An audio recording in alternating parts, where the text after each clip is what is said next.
মুখ্যমন্ত্রী ফের একবার আহ্বান করলেন, ফের একবার ডাকলেন জুনিয়র ডাক্তারদের আলোচনায় বসার জন্য। এই মুহূর্তের সবচেয়ে বড় খবর। চিফ রিপোর্টার তুহিন আমার সঙ্গে রয়েছেন। তুহিন, কি খবর পাচ্ছি আমরা? দেখো, এই মুহূর্তে সব থেকে বড় খবর যে আবার জুনিয়র ডাক্তারদের মেল নবান্নের তরফ থেকে মুখ্য সচিব মনোজ পান্ত আবার মেল করে জুনিয়র ডাক্তারদের বৈঠকে ডাকলেন। অর্থাৎ তুমি জানো যে গত শনিবার মুখ্যমন্ত্রীর বাড়িতে যে বৈঠক হওয়ার কথা ছিল সেখানে শেষ পর্যন্ত জুনিয়র ডাক্তারদের নানা রকম শেষ পর্যন্ত কিছু শর্তের কারণে এবং সময়ের কারণে সে বৈঠক শেষ পর্যন্ত হয়নি।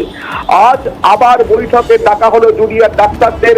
বিকেল 5টার সময় কালীঘাটের বাড়িতে মুখ্যমন্ত্রী বৈঠক করবেন জুনিয়র সঙ্গে। সেই মর্মে নবান্নের তরফ থেকে মুখ্য সচিব জুনিয়র ডাক্তারদের জানিয়েছেন যে বিকেল 5টার সময় মুখ্যমন্ত্রী জুনিয়র ডাক্তারদের আহ্বান। মুখ্যমন্ত্রী মমতা বন্দ্যোপাধ্যায়ের 4:45-এর মধ্যে কালীঘাটের বাড়িতে জুনিয়র ডাক্তারদের উপস্থিত হতে বলা হয়েছে। অর্থাৎ তুমি জানো, বারবার রাজ্য সরকারের তরফ থেকে উদ্যোগ নেওয়া হয়েছে এই বৈঠকের জন্য, এই অচলাবস্থা যাতে কেটে যায়। অর্থাৎ যে অচলাবস্থা দীর্ঘদিন ধরে চলছে, এই কর্মবিরতির জেরে, জুনিয়র ডাক্তারদের কর্মবিরতির জেরে বিভিন্ন হাসপাতালে, সরকারি হাসপাতালে পরিষেবা ব্যাহত হচ্ছে বলে অভিযোগ। বেশ কিছু মৃত্যুর খবরও এসছে ইতিমধ্যে জুনিয়র ডাক্তারদের কর্মবিরতির জেরেই সেই মৃত্যু বলে অভিযোগ উঠেছে বিভিন্ন মহল থেকে, এবং বিভিন্ন সময় রোগী হয়রানি হচ্ছে। জুনিয়র ডাক্তারদের কর্মবিরতি এবং তাদের যে আন্দোলন চলছে, আন্দোলন বা অবস্থান চলছে, তার জেরে এই অভিযোগ বিভিন্ন সময় বিভিন্ন রোগীর আত্মীয় স্বজন সেই অভিযোগ করেছেন। রাজ্য সরকার চাইছে এই পরিস্থিতি স্বাভাবিক হোক, অর্থাৎ যে অচলাবস্থা চলছে, যে জট চলছে, সেই পরিস্থিতি স্বাভাবিক হোক, রাজ্যের স্বাস্থ্য ব্যবস্থা আবার পুরোপুরিভাবে সচল হোক। মুখ্যমন্ত্রী মমতা বন্দ্যোপাধ্যায় একাধিকবার উদ্যোগ নিয়েছেন। তুমি জানো যে প্রথমে স্বাস্থ্য সচিব মেল করেন জুনিয়র ডাক্তারদের, মেল করে বৈঠকে আসার অনুরোধ জানান। সেখানে জুনিয়র ডাক্তাররা একাধিক শর্ত দেখিয়েছে, বৈঠকে যাননি। তারপর মুখ্য সচিবের তরফ থেকে মেল করা হয়, সেখানেও একাধিক শর্ত দেখানো হয়। তারপর আবার মুখ্য সচিবের তরফ থেকে মেল করা হয়, অর্থাৎ 3বার উদ্যোগ নেওয়া হয়। সেখানে নবান্নে ডাকা হয়, নবান্নে গিয়ে জুনিয়র ডাক্তাররা সেখানে বৈঠকে ঢোকেননি। লাইভ স্ট্রিমিং এর শর্ত দিয়ে লাইভ স্ট্রিমিং করতে হবে, এই দাবিতে জুনিয়র ডাক্তাররা একেবারে অনড় থাকেন। তুহিন, একটা বিষয় এখানে জানতে চাইবো, অত্যন্ত সদর্থক একটা বার্তা বারবার দিয়ে আসছে রাজ্য সরকার, বারবার দিয়ে আসছেন মুখ্যমন্ত্রী মমতা বন্দ্যোপাধ্যায়। প্রথম বৈঠক ভেস্তে গেল, নবান্নে জুনিয়র ডাক্তাররা পৌঁছলেন, ভেস্তে গেল কেন না সব শর্ত রাজ্য মানার পরেও এক জায়গায় আটকে গেল, লাইভ স্ট্রিমিং। দ্বিতীয়বার কালীঘাটে মুখ্যমন্ত্রীর বাড়িতে, সেখানেও বৈঠকের সব কিছু ঠিকঠাক, 15 জনের জায়গায় 30 জন গেলেন, সেটাও ঠিক আছে, আটকে গেল লাইভ স্ট্রিমিং এ।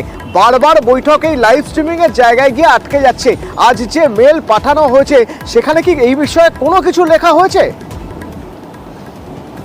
দেখো, মুখ্যমন্ত্রী মমতা বন্দ্যোপাধ্যায় গত শুক্রবার কালীঘাটের বাড়িতে বৈঠক ডেকেছিলেন জুনিয়র ডাক্তারদের, এবং সেখানেও কিন্তু প্রথমে লাইভ স্ট্রিমিং এর কথায় বৈঠক করতে যান জুনিয়র ডাক্তাররা, কিন্তু লাইভ স্ট্রিমিং এর প্রশ্ন তারা তোলেন, লাইভ স্ট্রিমিং এর শর্ত তারা তোলেন। এবং জুনিয়র ডাক্তারদের মধ্যে দেখা যায় যে দুটি মত, অর্থাৎ যে 30 জন জুনিয়র ডাক্তার গিয়েছিলেন তাদের মধ্যে একাংশ লাইভ স্ট্রিমিং এর দাবিতে অনড় ছিলেন। সেই কারণে বৈঠক দীর্ঘক্ষণ ধরে মুখ্যমন্ত্রী অপেক্ষা করলো বাড়িতে। মুখ্যমন্ত্রী, স্বরাষ্ট্র সচিব, মুখ্য সচিব দীর্ঘ সময় ধরে বাড়িতে অপেক্ষা করলো, সেই বৈঠক শেষ পর্যন্ত হয়নি। শুধু লাইভ স্ট্রিমিং নয়, তারপরে লাইভ স্ট্রিমিং থেকে সরে এসে ভিডিও রেকর্ডিং এর দাবি জানান ডাক্তাররা, এবং তারা বলেন যে তাদের যে ভিডিও রেকর্ডিং তাদেরকে তক্ষুনি দিয়ে দিতে হবে, ভিডিও রেকর্ডিং বৈঠকের পরে তাদের হাতে তুলে দিতে হবে। কিন্তু সেটা নিয়েও একটা দোটানা তৈরি হয় বা তালবাহানা তৈরি হয়, সেই জন্য সেই দিন কিন্তু বৈঠক করা সম্ভব হয়নি। শেষ পর্যন্ত তারপর আজ আবার তুহিন, ধন্যবাদ। পরবর্তীতে তুহিনের সঙ্গে কথা বলবো। চিফ রিপোর্টার তুহিন দাস চন্দ্র, আমাদের এক্সক্লুসিভ নিউজ দেন, ব্রেকিং নিউজ। আজ আবার মুখ্যমন্ত্রী আবেদন করেছেন, মুখ্যমন্ত্রীর কথায় মেল করা হয়েছে, সেই মেলে জুনিয়র ডাক্তারদের আলোচনায় বসার প্রস্তাব দেওয়া হয়েছে। জুনিয়র ডাক্তাররা এর আগেও দুবার সাড়া দিয়েছিলেন, তারা প্রস্তাবে সাড়া দিয়েছিলেন, একবার নবান্ন আর একবার কালীঘাটে পৌঁছেও গিয়েছিলেন, কিন্তু লাইভ স্ট্রিমিং এর জটকে দুবারই আটকে গেল বৈঠক। রেকর্ডিং দ্বিতীয়বার এমন পজিশনেও এসেছিল যে ভিডিও রেকর্ডিং করে তখনই সেই রেকর্ডিং তাদের হাতে দিতে হবে, দাবি ছিল জুনিয়র চিকিৎসকদের, কিন্তু না, সেই দাবিও মানা হয়নি। তার কারণ এখানে কিছু নির্দিষ্ট প্রোটোকল রয়েছে, কিছু কারণ রয়েছে প্রশাসনের তরফ থেকে, তা জানানো হয়। সেদিনও বৈঠক হয়নি, আজ আবার বৈঠকের আহ্বান করা হয়েছে, আজ আবার আবেদন করা হয়েছে আলোচনায় বসার জন্য। সান্নিক আমার সঙ্গে রয়েছেন, আমার সহকর্মী জুনিয়র ডাক্তারদের যেখানে কর্মবিরতি চলছে স্বাস্থ্য ভবনের সামনে, যেখানে তারা অবস্থানে রয়েছেন সেখান থেকে। সান্নিক, ইতিমধ্যে নিশ্চয়ই এই মেল পৌঁছে গিয়েছে জুনিয়র চিকিৎসকদের কাছে, তারা তাহলে এখন কি আবার একটা জিবি ডেকেছেন?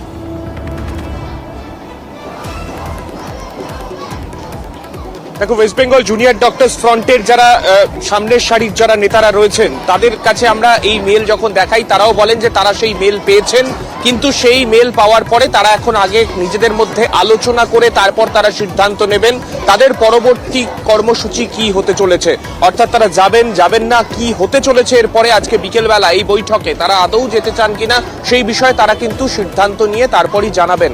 এই মুহূর্তে যেটা সব থেকে বড় খবর, আজকে যে মেল এসছে সেই মেলে কিন্তু একেবারে স্পষ্ট করে দেওয়া হয়েছে। অতনু, তোমার মনে থাকবে এর আগে যে মেলগুলো এসেছিল দুপক্ষের মেলেই কিন্তু এই যে শর্তের বিষয়গুলো এগুলো সামনাসামনি গিয়ে আলোচনার পরে সেই বিষয়ে জটগুলো তৈরি হয়েছিল, কিন্তু মেলের মধ্যে তার কোনো স্পষ্ট উল্লেখ কিন্তু এর আগে ছিল না। আজকে কিন্তু একেবারে মুখ্য সচিবের মেলে তিনি একেবারে স্পষ্ট করে দিয়েছেন আগের দিন যেখানে মিটিং যে পয়েন্টে গিয়ে একেবারে ভেস্তে যায় সেই পয়েন্টে জুনিয়র ডাক্তাররা তারা ক্যামেরার সামনে তারাই বলেছিলেন যে মিনিটস অফ দ্য মিটিং দিয়ে তারা তাতে সাইন করে তারা রাজি রয়েছেন আলোচনায়, তারা আলোচনা করতে চান। সেই শর্তকেই তুলে এনে আজকে মুখ্য সচিব এই মেল করেছেন এবং সেখানে তিনি বলেছেন যেমনটা আপনারা বলেছিলেন সেই মতোই আমরা রাজি রয়েছি, মিনিটস অফ দ্য মিটিং যেটা আগের দিন কথা হয়ে ঠিক হয়েছিল সেই মতোই এই বৈঠক হবে এবং এরপরে আজকে আপনাদের তরফে কি করা হবে সেইটাই এরপর জানানোর কথা কিন্তু বলা রয়েছে। এবং এই ক্ষেত্রে আমরা এই যে মেল এসছে সেই মেলেও কিন্তু তিনি স্পষ্ট করেছেন এইবার পঞ্চমবার, এবং সব থেকে বড় কথা একেবারে মেলে তিনি উল্লেখ করে দিয়েছেন ফাইনাল টাইম, মানে এরপরেও রাজ্য সরকার আপনাদের কাছে শেষবারের জন্য পৌঁছচ্ছে এবং এই গোটা বিষয় নিয়ে একটা আলোচনার যে প্রয়োজন রয়েছে যেটা কিন্তু দুপক্ষই বারবার করে বলেছে। এর আগে জুনিয়র ডাক্তাররা তারাও বারবার বলেছেন যে আলোচনার সত্যি প্রয়োজন রয়েছে, আলোচনাই একমাত্র পারে গোটা বিষয়টার একটা সুষ্ঠু সমাধান করতে। সেই বিষয়টাই কিন্তু জুনিয়র ডাক্তাররাও বারংবার বলছেন, প্রশাসনের তরফেও বারবার বলা হচ্ছে এই গোটা বিষয়টাই আজকে এবার দেখার, এই আলোচনা কোন উপায় হয়। এবার যে বিষয়টা এখন নজরে থাকবে তারা নিজেদের মধ্যে আলোচনা করে তারপর তারা সাংবাদিকদের মুখোমুখি হয়ে তাদের সিদ্ধান্ত কি হতে চলেছে, তারা কতজন যাবেন, কিভাবে তারা এই বৈঠকে যোগ দেবেন। কালীঘাটে বিকেল 5টায় বৈঠক, তার আগেই তারা জানিয়ে দেবেন আলোচনা শুরু করে দিয়েছেন। তারা কি আলোচনা শুরু করে দিয়েছেন সান্নিক? শুধু এটুকু জানতে চাইবো, তার কারণ হাতের সময় যথেষ্ট কম, এখন 12টা, 5:45 কালীঘাটে পৌঁছতে হবে, মাফ করুন 4:45 কালীঘাটে পৌঁছতে হবে, কারণ 5টায় বৈঠক। দেখো, সামনাসামনি এখনো পর্যন্ত আলোচনা শুরু হয়নি, তবে ওভার দ্য ফোন তারা যে মেলটা পেয়েছেন যথেষ্টই গুরুত্বপূর্ণ একটি মেল। রাজ্যের মুখ্য সচিবের এই মেল পাওয়ার পরে তারা নিজেদের মধ্যে কিন্তু আলাপ আলোচনা করছেন এবং আরও যারা এই ডাব্লিউবি জুনিয়র ডক্টরস ফ্রন্ট তাদের যারা সামনের সারির যারা নেতারা, যারা আগের বৈঠকগুলিতেও যারা গিয়েছিলেন, যে বৈঠকগুলো আলটিমেটলি হয়নি কিন্তু সেই বৈঠকে অংশ নেওয়ার জন্য যারা গিয়েছিলেন তাদের প্রত্যেকের সহমতিতেই আজকের একটা সম্মিলিত সিদ্ধান্ত তারা জানাবেন। তার জন্য তারা কিন্তু ইতিমধ্যেই যোগাযোগ করতে শুরু করেছেন এবং সেই মেল তাদের কাছে যে এসে পৌঁছেছে সেই বিষয়ে সঙ্গে কথা বলবো, পরবর্তীতে সান্নিকের সঙ্গে কথা বলবো। কিছুক্ষণের মধ্যেই আমরা আপনাদের আশা করছি জানাতে পারবো জুনিয়র চিকিৎসকরা কি সিদ্ধান্ত নিলেন। সেই 30 জন যারা আগের দিন গিয়েছিলেন তাদেরই যেতে বলা হয়েছে, 4:45 পৌঁছতে বলা হয়েছে, 5টা থেকে মিটিং। এবং ভীষণ গুরুত্বপূর্ণ এই যে চিঠি মনোজ পন্থের, এই চিঠিতে লাইভ স্ট্রিমিং প্রসঙ্গ রয়েছে, রেকর্ডিং প্রসঙ্গ রয়েছে। কি সেই প্রসঙ্গ, কি বলা হয়েছে এই চিঠিতে, সেই সব আপনাদের জানাবো। তবে তার আগে চট করে একবার দেখিয়ে রাখতে চাইবো এর আগের মিটিংয়ে যে ডাক দেওয়া হয়েছিল, সেই মিটিংয়ে ডাক দেওয়ার জন্য বা সেই আলোচনায় বসার জন্য মুখ্যমন্ত্রী নিজে পৌঁছে গিয়েছিলেন অবস্থান মঞ্চে গত শনিবার, এবং তারপর বিকেলে কালীঘাটে বৈঠকের আগে বেশ কিছুক্ষণ অপেক্ষা, ভেস্তে গেল বৈঠক। ঠিক কি হয়েছিল চট করে একবার দেখিয়ে নিতে চাইবো। আমি আবার বলি, তোমাদের চিঠিতে কোথাও লাইভ স্ট্রিমিংয়ের কথা লেখা নেই। আমাদের চিঠিতেও লেখা নেই। আবারও লাইভ স্ট্রিমিং নিয়ে জটিলতা।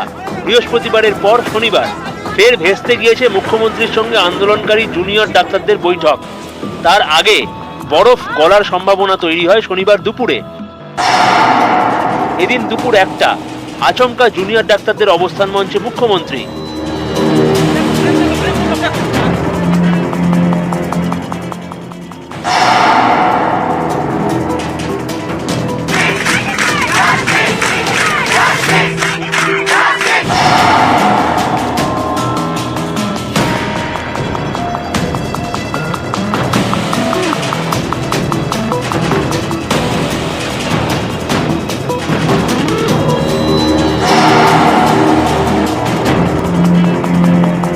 আমরা যেটা বারবার বলছি সেটা হচ্ছে এটাই, যে জায়গা থেকে উনি ডাকবেন আলোচনার জন্য আমরা সেই মুহূর্তে আসবো।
কথা লেখা নেই, প্লিজ এসে করবে।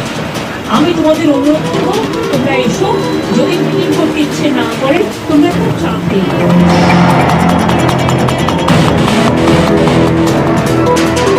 ভিডিওগ্রাফির ফুল প্রসেসটা যাতে আমরাও করতে পারি, দ্বিপাক্ষিক একটা যাতে ভিডিওগ্রাফির ব্যবস্থা হয় সেই কথাটা আমরা ওনাদেরকে রিকোয়েস্ট করি।